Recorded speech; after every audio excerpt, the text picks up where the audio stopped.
Here is our agenda for today. We're progressing logically, starting with GS1 on geography and environment, moving into GS2 for governance and inclusion, tackling the heavy GS3 on economy, ecology, and security, then touching on GS4 for ethics and community conservation, and wrapping it all up with GS5 on Assam issues and integration.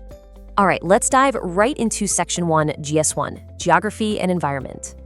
Just look at the sheer duality of our state's environmental reality. On one hand, we're battling the turbulent, almost predictable fury of the Brahmaputra's floods, a massive administrative headache every single year. But then, on the exact same day, we see the absolute triumph of dedicated ecosystem restoration. It's literally two sides of the same environmental coin. Let's break this down for your notes. On the disaster management front, look at the administrative response. The Kamrup District Magistrate actually invoked Section 30 of the Disaster Management Act of 2005 to ban river activities because of those dangerous rising currents. That right there, that's a direct, practical application of the law you're studying. But on the flip side, we have the Pygmy Hog Conservation Program. They just successfully released 15 endangered hogs back into the Curry-Beale grasslands of Manas National Park. The key takeaway for you is this: managing natural disasters and restoring critical grassland ecosystems to save species from the brink of extinction are deeply, inherently interconnected. Okay, let's shift gears to Section 2, GS2, Governance and Inclusion. 154. Listen, I want you to literally burn this number into your memory. It's a goldmine data point for your mains answers when you're talking about rural governance and digital inclusion. So what does this number actually mean? It represents 154 brand new 4G mobile tower sites that have just been officially sanctioned for the incredibly remote districts of Karbi Anglong and West Karbi Anglong. And this is all happening under the Union government's Digital Bharat Nivi, or DBN, 4G saturation scheme. What's fascinating here is the government using BSNL to push deep, and I mean deep, into rural areas where your traditional commercial networks just look at the map and say, nah, that's not economically feasible.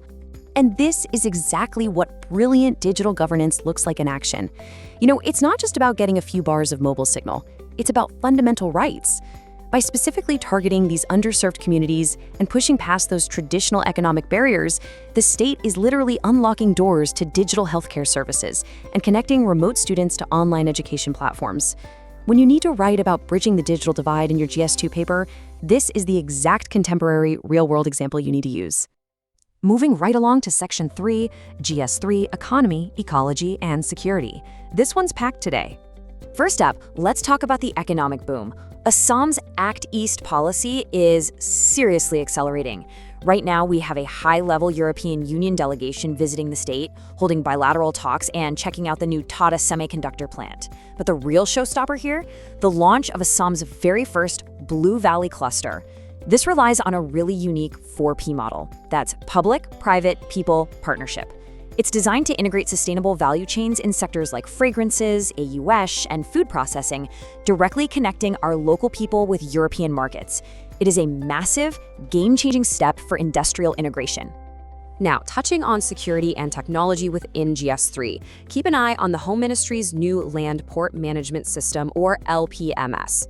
This is a unified digital platform built to seamlessly integrate cargo tracking, passenger processing, and slot booking right at our borders. Why should you care?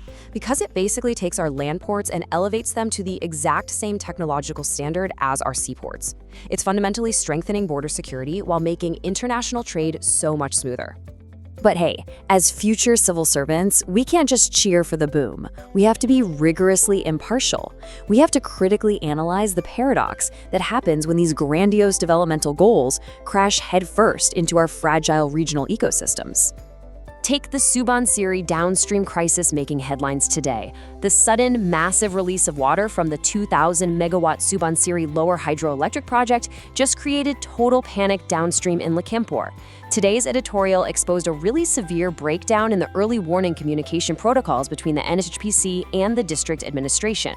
For your disaster management answers, this is textbook. It's a classic case study of the downstream vulnerabilities of mega dams in our seismically and ecologically fragile Himalayan region.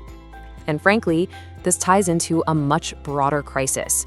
We are seeing the unabated extraction of natural resources, literally choking the life out of our natural river ecosystems and aquatic biodiversity. The editorial points to a heartbreaking example of this in the Kulsi River. We're seeing reports of indiscriminate sand mining causing irreversible damage to the habitat of the endangered Ganges river dolphin. These dolphins are geographically restricted as it is, but now physical sand blocks are actually stopping their pods from moving freely. Worse still, the sheer industrial noise from all this extraction is disrupting their acoustic vision, their echolocation, which they absolutely rely on to survive. They are literally being blinded by the noise.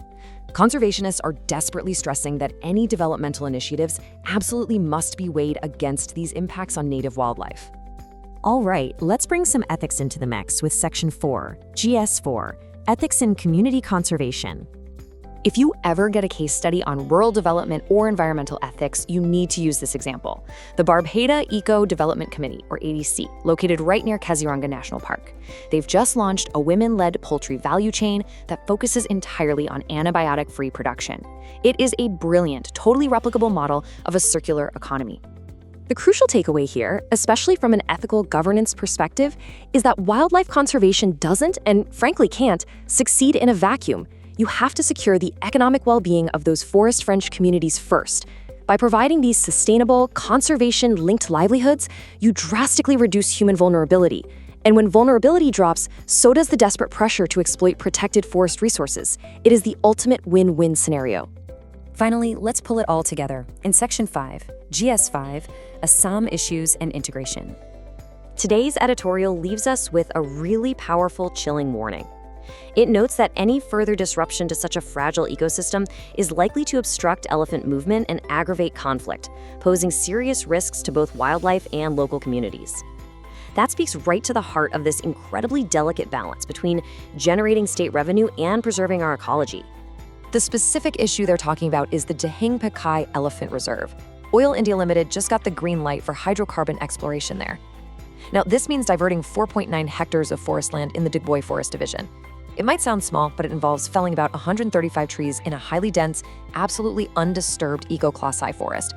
As a serious aspirant, you have to critically weigh the state's very real, legitimate energy requirements against the irreversible ecological fragmentation of an essential elephant corridor.